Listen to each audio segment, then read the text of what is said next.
Shalom. Bagaimana kabar Bapak Ibu? Baik, puji Tuhan. Kita bersyukur untuk anugerah demi anugerah yang kita boleh nikmati hingga sampai pada pagi hari ini. Bapak Ibu dan Saudara yang dikasihi oleh Tuhan, bersyukur kepada Tuhan jikalau pada kesempatan pagi hari ini saya boleh berdiri di sini untuk boleh menyampaikan kebenaran firman Tuhan. Tentunya itu semua karena kasih karunia Tuhan. Dan juga berterima kasih kepada Bapak Pendeta serta majelis yang boleh mempercayakan saya untuk boleh menyampaikan berbagi akan kebenaran firman Tuhan pada pagi hari ini. Bapak Ibu dan Saudara yang dikasihi oleh Tuhan, mari pada pagi hari ini sesuai dengan tema yang telah diberikan kepada saya untuk menyampaikan kebenaran firman Tuhan yang terambil di dalam kitab Ulangan. Ulangan pasal yang ke-6 ayat 1 sampai ayatnya yang ke-13. Ulangan pasal yang ke-6 ayat 1 sampai yang ke-13. Saya akan membacakan bagi kita semua.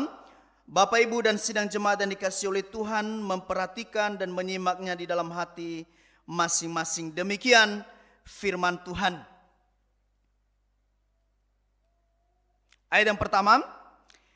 Inilah perintah, yakni ketetapan dan peraturan yang aku ajarkan kepadamu atas perintah Tuhan Allahmu untuk dilakukan di negeri kemana kamu pergi untuk mendudukinya. Supaya seumur hidupmu engkau dan anak cucumu takut akan Tuhan Allahmu dan berpegang pada segala ketetapan dan perintahnya yang kusampaikan kepadamu, dan supaya lanjut umurmu. Maka dengarlah hai orang Israel, lakukanlah itu dengan setia, supaya baik keadaanmu, dan supaya kamu menjadi sangat banyak, seperti yang dijanjikan Tuhan Allah nenek moyangmu kepadamu di suatu negeri yang berlimpah-limpah susu dan madunya. Ayat keempat. Dengarlah hai orang Israel, Tuhan itu Esa. Kasihilah Tuhan Allahmu dengan segenap hatimu, dan dengan segenap jiwamu, dan dengan segenap kekuatanmu. Apa yang telah kuperintahkan kepadamu pada hari ini, haruslah engkau perhatikan.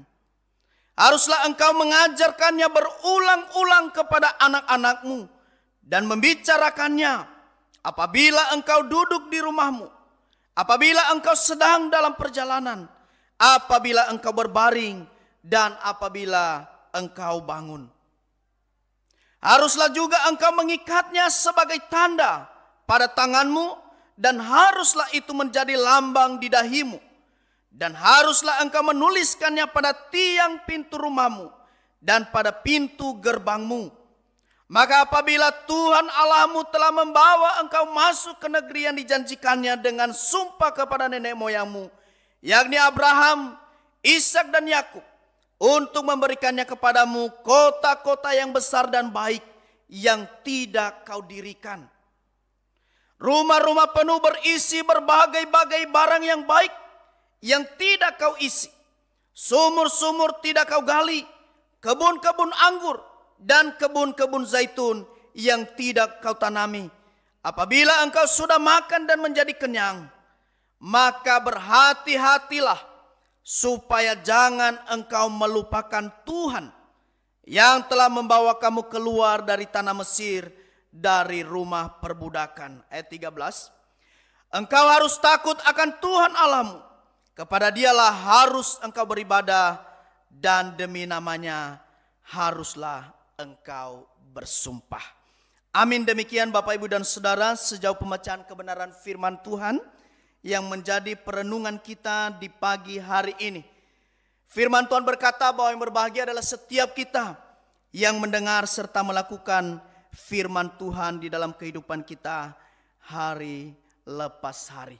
Bapak Ibu sidang jemaat yang dikasihi oleh Tuhan, dari kebenaran firman Tuhan ini maka para majelis dan hamba Tuhan memberikan tema untuk kita boleh belajar bersama-sama pada pagi hari ini, yaitu tentang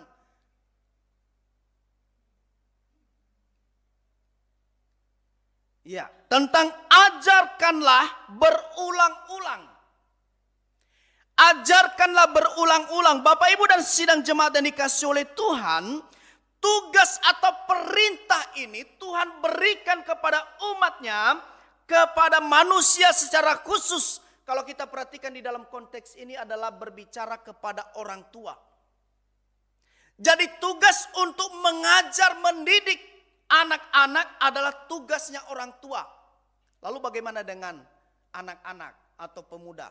Tugas sebagai anak-anak atau pemuda yaitu mendengar dan melakukan.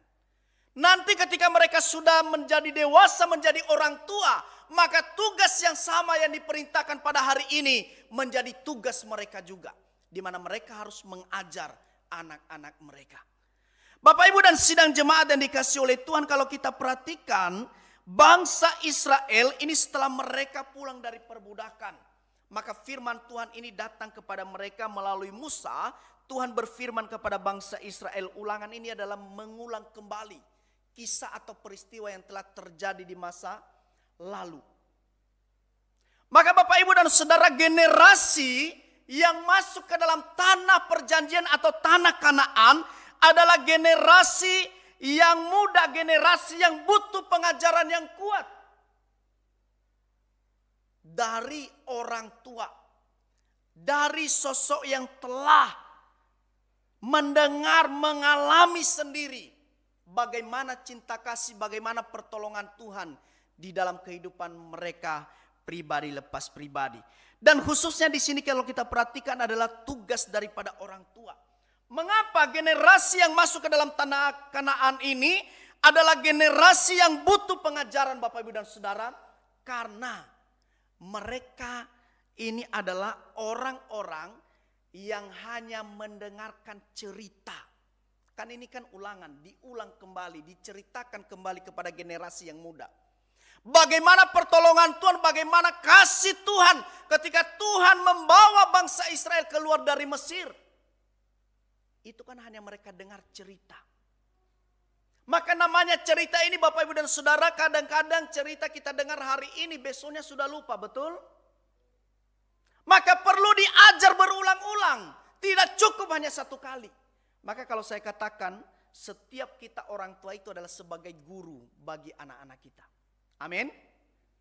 Maka di dalam satu buku Bapak Ibu dan Saudara, saya juga di sana di Kalimantan saya dipercaya menjadi seorang guru di SMK. Saya mengajar agama Kristen.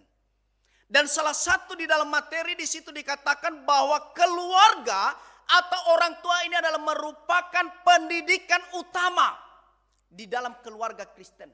Jadi sebelum mereka belajar di sekolah, mereka terlebih dahulu belajar di dalam keluarga. Mereka terlebih dahulu belajar di dalam keluarga, orang tua mengajar mereka. Jadi kita sebagai orang tua jangan lepas tanggung jawab. Oh enggak apa-apa, nanti saya sekolahkan dia nanti menjadi pintar. Karakternya nanti menjadi baik kalau dia sudah sekolah. Kata siapa? Pendidikan terutama adalah dalam keluarga. Maka siapa yang mendidik mereka? Yaitu orang tua. Amin. Orang tua yang mendidik anak-anak. Sehingga ketika mereka sudah dididik dengan baik, maka ketika mereka masuk sekolah, mereka menjadi pribadi-pribadi yang hebat. Menjadi pribadi-pribadi yang menjadi garam dan terang di sana. Bukan justru sebaliknya. Pertanyaannya, berapa banyak orang Kristen? Berapa banyak anak-anak muda? Berapa banyak anak-anak orang Kristen yang menjadi garam dan terang di lingkungan di mana mereka berada? Atau justru sebaliknya, mereka membawa dampak yang buruk. Saya mengajar dengan tegas di sana Bapak Ibu dan Saudara, khususnya untuk anak-anak SMK. Bayangkan sudah SMK disuruh berdoa nggak bisa berdoa. Malu tidak Bapak Ibu? Malu kita sebagai orang tua, masa anak yang sudah SMK disuruh berdoa aja nggak bisa berdoa? Lalu salahnya siapa? Oh, guru sekolah minggu nggak ngajar, nggak beritahu bagaimana berdoa. Di sini saya juga alumni guru sekolah minggu, mantan guru sekolah minggu. Kata siapa nggak ngajar mereka? Kita ngajar Bapak Ibu dan Saudara. Kadang-kadang kita ajar mereka, kita sambil tuntun mereka, ngikuti kita berdoa. Tapi apakah itu cukup? Itu hanya 1 kali 1 minggu. Lalu selama 6 harinya, ada nggak orang tua, ada nggak keluarga, ada nggak saudara mengajar mereka untuk berdoa? Aduh Pak Pendeta, jangankan ngajar anak-anak untuk berdoa, saya aja nggak pernah berdoa. Bagaimana mau ngajar anak-anak untuk berdoa Bapak Ibu? Malu nggak kita sebagai orang Kristen? Terutama kita harus malu kepada Tuhan. Kita ngaku sebagai orang Kristen tapi kita sendiri tidak pernah berkomunikasi, tidak pernah berdoa berhubungan dengan Tuhan. Bagaimana mungkin kita bisa mengajar anak kita? Maka Bapak Ibu dan Saudara, sebenarnya hari ini, sebenarnya yang saya harapkan itu saya nggak khotbah hari ini. Tapi saya dikhotbahi. Karena kenapa? Anak saya hari ini Manuel dibaptis. Dan salah satu tugas orang tua ketika anaknya dibaptis, dia berjanji di hadapan Tuhan, yaitu mengajar anak-anaknya untuk mengenal Tuhan. Mengajar anak-anaknya untuk mengenal Tuhan. Maka sebelum kita menjadi seorang pengajar, sebelum kita menjadi seorang guru bagi anak-anak kita, maka kita terlebih dahulu harus sudah tahu, sudah paham. Amin. Maka nanti ketika pulang dari tempat ini, belajar Bapak Ibu. Jangan sampai anak kita yang mengajar kita. Di sana saya sampaikan kepada anak-anak sekolah. Setiap hari kalian berdoa enggak di rumah? Enggak Pak. Masing-masing sibuk. Orang tua sibuk pekerjaan. Saya bilang, mulai dalam minggu ini, kalian menjadi contoh bagi orang tua. Kalau mereka tidak punya waktu, panggil mereka. Ayo Pak, kita berdoa sebelum tidur. Dan untuk menerapkan itu tidak gampang. Minggu depan saya tanya lagi, sudah diterapkan belum? Belum Pak. Aduh susah diajak Pak. Gak mau didengar, apalagi kita ini anak-anak gak mau didengar. Ada aja nanti alasannya. Entah telepon lah, entah apalah. Macam-macam. Jadi artinya apa Bapak Ibu? Yang saya mau sampaikan adalah bahwa kita sebagai orang tua harus mengajar anak-anak kita untuk lebih mengenal Tuhan. Maka sebelum kita mengajar mereka, kita terlebih dahulu harus sudah tahu bagaimana kita mengajar mereka. Bagaimana kita harus melakukan sesuai dengan apa yang Tuhan kehendaki. Maka dalam peristiwa ini Bapak Ibu dan Saudara, melalui kebenaran firman Tuhan yang kita dengar hari ini, ajarkanlah berulang-ulang. Pertanyaannya, apa yang harus kita ajarkan berulang-ulang kepada anak-anak kita? Apa yang harus kita ajarkan, apa yang harus kita sampaikan kepada anak-anak kita? Maka paling tidak ada 3 Bapak Ibu dan Saudara bagian penting yang harus saya dan saudara untuk mengajarkan kepada anak-anak kita secara berulang-ulang. Berulang-ulang itu artinya apa sih sebenarnya? Konsistensi. Tidak hanya 1 kali, 2 kali, 3 kali. Setelah itu udah angkat tangan. Serahkan aja ke guru sekolah minggu. Saya sudah angkat tangan, gak mampu. Enggak. Berulang-ulang, konsisten. Hari ini tidak didengar, tidak jadi masalah. Gak usah emosi. Ya. Nanti kalau emosi tambah parah. Tekanannya tinggi. Ada di sini yang sering emosi langsung tekanan tinggi? Gak ada Bapak Ibu ya. Di luar sana banyak.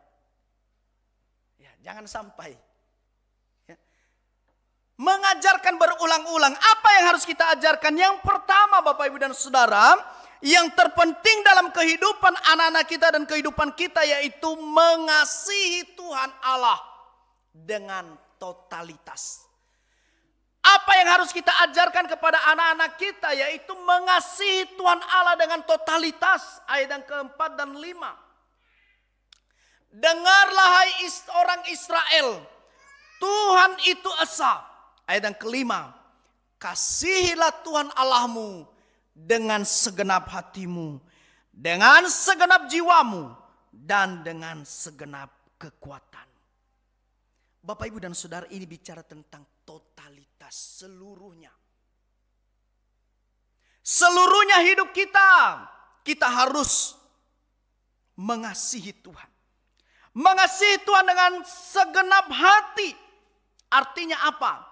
Hati itu adalah sumber di mana terpancarnya kehidupan, perasaan dan kehendak.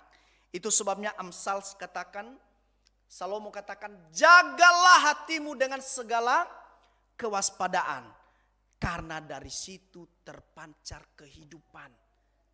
Hati kita ini adalah tempat di mana kehidupan akan kelihatan. Kalau hati kita penuh dengan dendam, dengki dan lain sebagainya, hal-hal yang kotor, maka yang terpancarnya adalah hal-hal yang kotor. Akan kelihatan, waduh kenapa ya muka teman saya ini kok beda hari ini. Kok gak ceria, kok gak semangat. Karena kenapa? Hatinya mungkin lagi bermasalah. Tapi puji Tuhan hari ini semua Bapak Ibu dan Saudara yang kelihatan terpancar semua sukacita. Amin. Tidak ada masalah, tidak ada dendam, tidak ada hal-hal yang tidak baik di dalam hati. Makanya firman Tuhan katakan Rasul Paulus bahwa isilah hatimu dengan perbendaharaan firman. Artinya apa? Hati kita ini harus diisi oleh firman Tuhan. Sehingga hal-hal yang tidak baik, hal-hal yang kotor itu tidak ada tempat di dalam hati kita. Tapi semua yang ada adalah firman Tuhan. Makanya Rasul Paulus katakan semuanya pikirkanlah yang baik, pikirkanlah yang benar, pikirkanlah yang mulia. Dan pikirkanlah yang patut untuk dilakukan. Itu yang ada di dalam hati kita. Sehingga dengan demikian apa yang akan terpancar? Maka yang akan terpancar adalah kehidupan. Maka Bapak Ibu dan Saudara, di dalam kita mengasihi Tuhan dengan segenap hati itu artinya apa? Bahwa kita mengarahkan seluruh pikiran kita. Mengarahkan seluruh perasaan kita. Mengarahkan seluruh kehendak kita hanya kepada Tuhan. Jangan kita berpikir nanti, oh hari ini saya mengasihi Tuhan betul. Tapi firman Tuhan katakan, jangan mendua hati. Kenapa? Karena orang yang mendua hati tidak akan pernah tenang. Perasaan, jaga perasaan kita. Kalau kita mau mengasihi Tuhan, ya maka kasihilah Tuhan dengan segenap hati. Bukan setengah-setengah. Amin. Bukan setengah-setengah. Segenap hati, dan bukan tidak cukup sampai di situ, tapi di situ lagi dilanjutkan Bapak Ibu dan Saudara, bahwa kita mengasihi Tuhan dengan apa? Dengan segenap jiwa kita, dengan segenap roh kita. Ini bicara tentang apa? Ini mengacu kepada kerohanian, prinsip kerohanian kita. Prinsip itu apa sih? Komitmen, keputusan. Tuhan, apapun yang terjadi, aku mau tetap mengasihi Engkau. Itu prinsip. Bukan hanya ketika saja ada berkat, diberkati oleh Tuhan, usaha pekerjaan semuanya lancar, baru mengasihi Tuhan. Apa yang Tuhan inginkan, baru dia mau ngasih. Tapi ketika usaha tidak lancar, pekerjaan tidak ada, mulai bersungut-sungut, itu bukan mengasihi Tuhan. Mengasihi Tuhan harus dengan segenap jiwa kita, artinya apa? Punya prinsip kerohanian. Kalau kita mau mengambil prinsip berkeputusan, mengambil komitmen, aku mau mengasihi Tuhan apapun yang terjadi. Makanya kan ada lagu, mengikut Yesus keputusanku. Amin. Keputusan. Kalau kita sudah ambil keputusan, maka jangan sampai ada yang namanya penyesalan. Jangan sampai ada yang namanya penyesalan. Dan di situ dikatakan lagi Bapak Ibu dan Saudara, bagaimana kita mengasihi Tuhan? Mengasihi Tuhan dengan segenap kekuatan. Mengasihi Tuhan dengan segenap kekuatan itu berbicara tentang apa?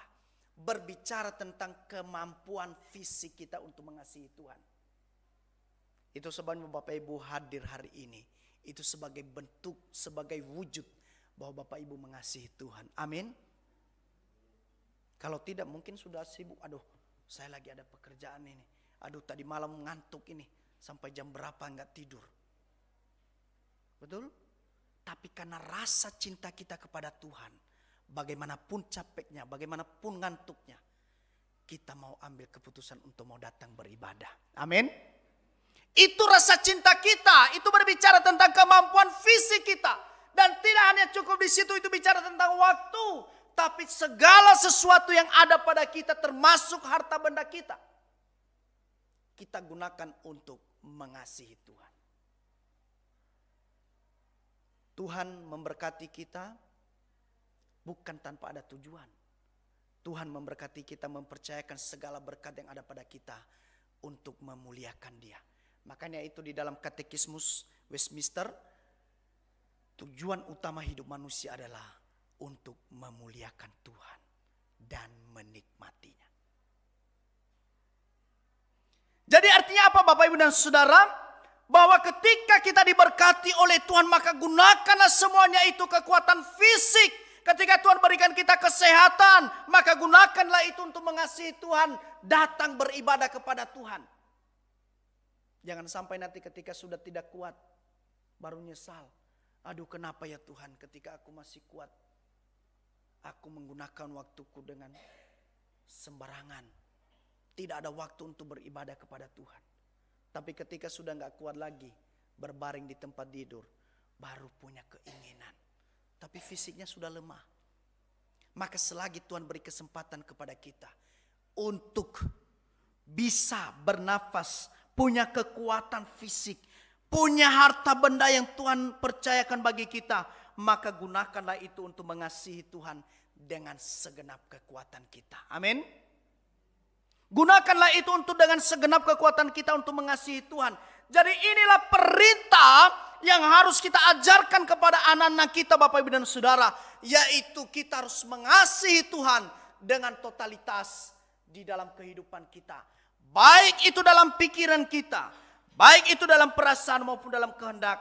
Dan bahkan apa yang ada pada kita, baik itu harta dan sebagainya, hendaklah kita gunakan sebagai bentuk tanda cinta kasih kita kepada Tuhan. Ini yang harus kita ingat. Ini perintah Tuhan hari ini yang harus saya dan saudara untuk lakukan dan kita terapkan dalam kehidupan kita. Kita ajar anak-anak kita untuk mereka mengasihi Tuhan. Dan sebelum kita mengajar mereka, kita juga harus menerapkannya. Makanya di dalam metode mengajar itu ada yang namanya teori dan praktek. Jangan sampai hanya kita pintar teorinya saja, tapi prakteknya enggak. Harus dua-duanya. Kita sampaikan teori dan juga sekaligus praktek. Atau sebaliknya, praktek dan teori. Harus dua-duanya kita lakukan dalam kehidupan kita. Sehingga dengan demikian anak-anak kita melihat, oh, puji Tuhan, keluarga saya luar biasa. Mereka mengajarkan saya untuk bisa mengasihi Tuhan dengan luar biasa. Itu yang pertama. Lalu yang kedua Bapak Ibu dan Saudara, apa yang harus kita ajarkan kepada anak-anak kita sesuai dengan firman Tuhan hari ini? Maka yang kedua, setelah kita ajar mereka untuk mengasihi Tuhan, tidak cukup sampai di situ. Tapi ajar mereka supaya mereka jangan melupakan Tuhan yang telah mengasihi mereka. Amin. Ada berapa banyak anak-anak Tuhan yang saat ini, sekarang ini sudah mulai beralih untuk melupakan Tuhan. Sibuk dengan pekerjaan, sibuk dengan gadgetnya, ya. Sibuk dengan segala hal yang lain, bahkan sibuk dengan hobi. Ada yang saya dengar itu. Gara-gara hari Minggunya itu pas di jam ibadah itu ada tayang lomba bola. Saya WA istrinya, bapak nggak datang bu? Enggak, lagi nonton bola. Aduh ya Tuhan, bola lebih penting daripada Tuhan. Padahal kalau Tuhan nggak beri kekuatan untuk nonton bola itu bisa nggak? Nggak bisa. Tuhan izinkan aja demam, nggak bisa nonton bola dia.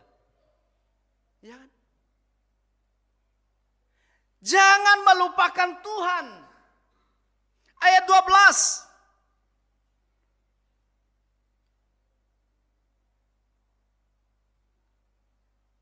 Ayat 12, saya akan bacakan. Mohon maaf belum ditulis di sini Bapak Ibu.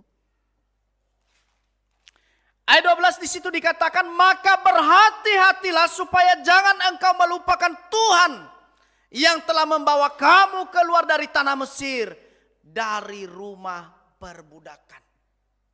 Hati-hati. Ini warning, perhatian. Jadi kita sebagai orang tua diberikan tugas, diberikan perintah oleh Tuhan untuk memberikan perhatian khusus kepada anak-anak kita, menasihati mereka, memperingati mereka, supaya mereka di dalam kehidupan ini jangan sampai mereka melupakan Tuhan yang telah mengasihi mereka. Jika mereka sudah menikmati apa yang baik daripada Tuhan, segala apa yang Tuhan izinkan dalam kehidupan mereka, maka yang terpenting yang harus dilakukan adalah jangan melupakan Dia. Artinya apa? Selalu bersyukur karena Dia adalah sumber dari segala berkat. Berterima kasih kepada Tuhan. Seberat apapun persoalan hidup, seberat apapun tantangan hidup yang Tuhan izinkan kita alami, ingat bahwa Tuhan selalu menolong, Tuhan selalu memberikan kita kekuatan di dalam kita menjalaninya. Itu sebabnya Rasul Paulus katakan, Bapak Ibu dan Saudara, bahwa pencobaan-pencobaan yang kamu alami itu tidak melebihi kekuatanmu. Karena kenapa? Karena ada tangan Tuhan yang menolong. Ada tangan Tuhan yang menopang. Ada tangan Tuhan yang memberkati dan memampukan kita untuk melewatinya. Maka itu sebabnya janganlah kita melupakan Dia. Bapak, Ibu dan Saudara, ingat bagaimana perjalanan bangsa Israel ketika mereka keluar dari tanah perbudakan. Ketika mereka lewat di padang gurun, apa yang mereka lakukan? Mereka memberontak. Mereka memberontak, mereka enggak terima. Lebih baik kami di Mesir, lebih baik kami mati di Mesir daripada kami mati di padang gurun. Padahal kan Tuhan sudah berjanji kepada mereka. Tapi mereka sudah enggak ingat itu semua. Mereka lupa. Tapi yang mereka ingat adalah makanan, kemewahan mereka ketika mereka ada di Mesir. Ini kadang-kadang ini yang menjadi bahaya dalam kehidupan kita, Bapak Ibu. Kadang-kadang berkat kenyamanan yang Tuhan izinkan kita alami, kadang-kadang itu membuat kita lupa dengan Tuhan. Kadang-kadang pekerjaan dan lain sebagainya itu membuat kita tidak ada waktu untuk beribadah kepada Tuhan. Melupakan Tuhan itu bukan berarti kita tidak hanya berbicara mengenai beralih iman atau berpindah iman. Tapi melupakan Tuhan itu artinya apa sih, Bapak Ibu dan Saudara? Ketika kita menomorduakan Tuhan. Kan Tuhan sudah memberi perintah. Ingat dan kuduskanlah hari Sabat. Itu perintah, Bapak. Ingat dan kuduskanlah hari Sabat. 6 hari lamanya engkau bekerja. Maka pada hari yang ke-7 engkau harus beristirahat. Berikanlah waktu untuk Tuhan. Saya sering sampaikan kepada jemaat saya di Lamunti. Kita beribadah itu berapa jam sih? Paling lama 3 jam. Itu yang paling lama sudah itu. Paling cepat 1,5 jam. Masa kita nggak bisa luangkan waktu untuk Tuhan? Tapi untuk duduk di warung bisa berjam-jam bertahan. Nongkrong, minum kopi dan lain sebagainya bisa tahan. Tapi untuk duduk, beribadah, diam, mendengar firman Tuhan tidak sanggup. Ini perlu kita koreksi dalam diri kita. Firman Tuhan hari ini mengingatkan saya dan saudara, khususnya kita sebagai orang tua dan anak-anak muda, janganlah melupakan Tuhan. Tuhan begitu mengasihi kita. Dia datang ke dalam dunia ini, itu karena kasih-Nya bagi saya dan saudara. Itu karena kasih-Nya bagi saya dan saudara. Maka apa yang harus kita buat untuk Dia? Ya kita harus mengasihi Dia dengan cara apa? Dengan cara jangan sampai kita melupakan Dia. Ketika waktunya untuk beribadah, ya beribadahlah. Bagaimanapun sibuknya kita. Amin. Luangkan waktu, sediakan waktu untuk Tuhan. Sediakan waktu untuk Tuhan untuk berdoa, berlutut, mengucap syukur kepada Tuhan. Maka kadang-kadang kalau saya merenungkan Bapak Ibu dan Saudara, kadang-kadang kita ini kalah banyak dengan keyakinan tetangga kita. Mereka begitu rajin. Sudah ditentukan waktunya. Kita yang tidak ditentukan waktunya bebas, tapi keterlaluan, kebablasan. Karena nggak ditentukan waktunya jadi udah nggak ingat. Ya kan? Mari kita koreksi pribadi kita lepas pribadi. Bagaimana kita bisa mengajar anak-anak kita mengasihi Tuhan, jangan melupakan Tuhan, kalau kita sendiri di dalam keluarga tidak pernah mengajar mereka untuk bersekutu, berdoa, bernyanyi bersama.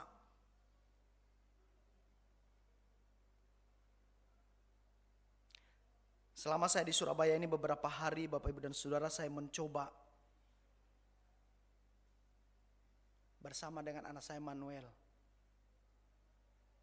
Kalau saya nyanyi lagu rohani itu dilihatin aja, tenang dia. Termasuk juga tadi malam, ketika kami pulang dari pesta, nangis terus Manuel. Karena waktunya tidur kan, jadi nggak bisa tidur karena rame. Jadi sampai di pertengahan jalan itu masih nangis. Tapi ternyata ibunya itu nyanyi. Nyanyi-nyanyi dia, lama-lama Manuelnya tenang. Saya bilang itu memang kadang-kadang anak kecil nggak ngerti apa-apa, tapi itu Tuhan berkarya, berkuasa. Makanya ada firman Tuhan, di dalam pujian itu ada kuasa. Bisa menenangkan hati. Ya, bisa menenangkan hati. Maka bagaimana dengan kita Bapak Ibu dan Saudara? Mari kita belajar.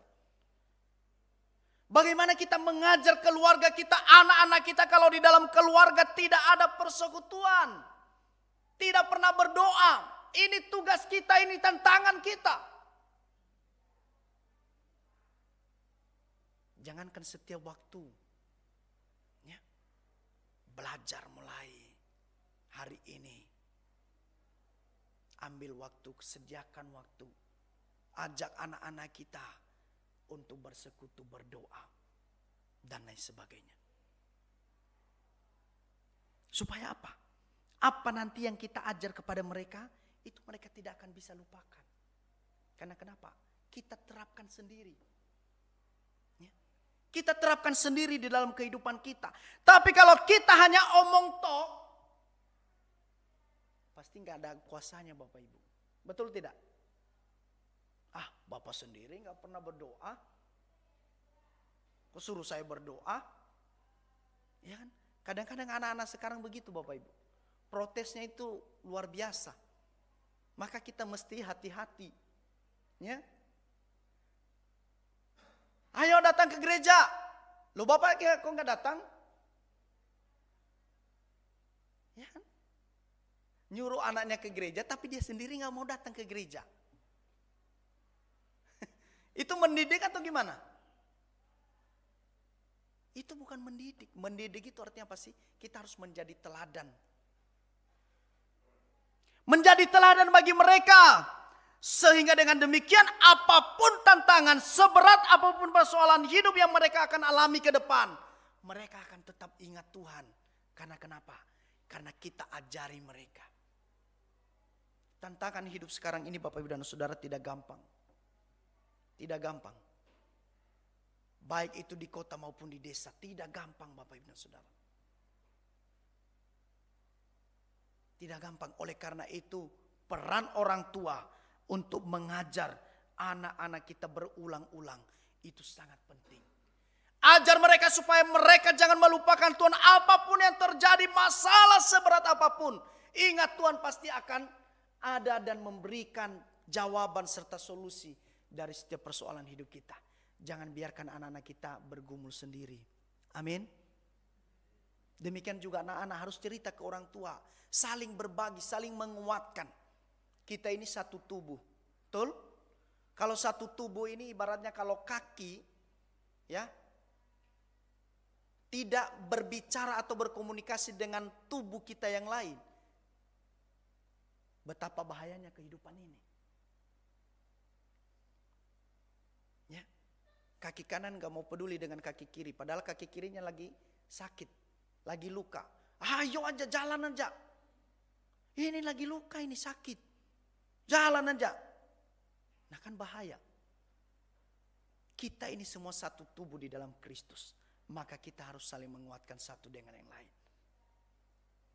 Cerita apa yang sedang digumulkan anak-anak muda hari-hari ini. Cerita kepada orang tua. cerita kepada para gembala, pendeta, dan seterusnya. Jangan ambil keputusan sendiri. Ini kadang-kadang yang membuat anak-anak muda gagal. Sudah mengalami masalah, masalah itu disimpannya sendiri. Ya. Disimpannya sendiri, tidak mau terbuka kepada orang tua. Bagaimana bisa ada solusi kalau kita tidak mau terbuka? Ya. Orang tua mana yang tidak mengasihi anaknya? Walaupun itu mungkin gagal. Mungkin itu ya sesuatu yang membuat kita marah seharusnya. Tapi namanya sebagai orang tua akan mencari solusi. Akan mencari solusi. Dan akan mendukung kita di dalam doa. Dan doa itu akan memberikan kekuatan kepada kita. Untuk bisa melewati setiap persoalan demi persoalan. Itu yang kedua Bapak Ibu dan Saudara. Sekarang yang terakhir. Apa yang harus kita ajarkan kepada anak-anak kita? Selain kita mengajarkan kepada mereka jangan melupakan Tuhan. Apapun persoalan hidup, tantangan yang mereka alami. Maka yang ketiga adalah mereka harus memiliki sikap hati yang takut akan Tuhan. Ini mengingatkan kita kembali dengan khotbah Bapak Pendeta Peter kemarin. Pas pemberkatan nikah saudara Kevin dan Messi. Sebagai dasar dalam keluarga itu adalah takut akan Tuhan. Demikian juga di dalam kehidupan kita. Ajarkan kepada anak-anak kita. Harus memiliki sikap takut akan Tuhan. Ayat 13 dan ayat yang kedua di situ dikatakan Bapak Ibu dan Saudara. Engkau harus takut akan Tuhan Allahmu. Kepada Dia haruslah engkau beribadah. Dan demi namanya haruslah engkau bersumpah. Ayat yang kedua. Supaya seumur hidupmu. Engkau dan anak cucumu takut akan Tuhan Allahmu. Dan berpegang pada segala ketetapan dan perintahnya yang kusampaikan kepadamu. Dan supaya lanjut umurmu. Bapak Ibu dan Saudara dikasih oleh Tuhan, poin yang ketiga ini adalah sangat penting bagi kehidupan saya dan saudara. Untuk memiliki sikap takut akan Tuhan. Orang yang memiliki sikap takut akan Tuhan adalah orang yang selalu hormat. Dan kagum akan karya Tuhan dalam kehidupannya. Serta dalam alam semesta ini. Rasa takut akan Tuhan itu adalah berbicara tentang hormat. Bagaimana kita menghormati Dia. Bukan menakuti. Ya. Bukan rasa takut, waduh itu ada hantu, ada setan, bukan. Tapi bagaimana kita menghormati, hormat, kagum akan Dia. Maka harus ada dalam kehidupan kita. Sehingga ketika sikap dan hormat ini ada kepada Tuhan, maka apa yang akan kita lakukan? Yaitu kita akan terus beribadah. Kan ibaratnya kalau kita menghormati orang yang lebih tua, orang yang lebih dewasa dari kita, maka apa yang kita lakukan? Kita akan mengikuti perintahnya, betul? Maka kalau orang memiliki rasa takut akan Tuhan, dia akan pasti utamakan Tuhan karena dia memiliki rasa hormat. Dia kagum akan perbuatan, akan apa yang Tuhan telah lakukan di dalam kehidupannya. Sehingga dengan demikian, ibadah kepada Tuhan itu adalah merupakan satu komitmen yang harus ada di dalam kehidupan orang yang memiliki sikap takut akan Tuhan. Itu sebabnya firman Tuhan katakan melalui Yosua.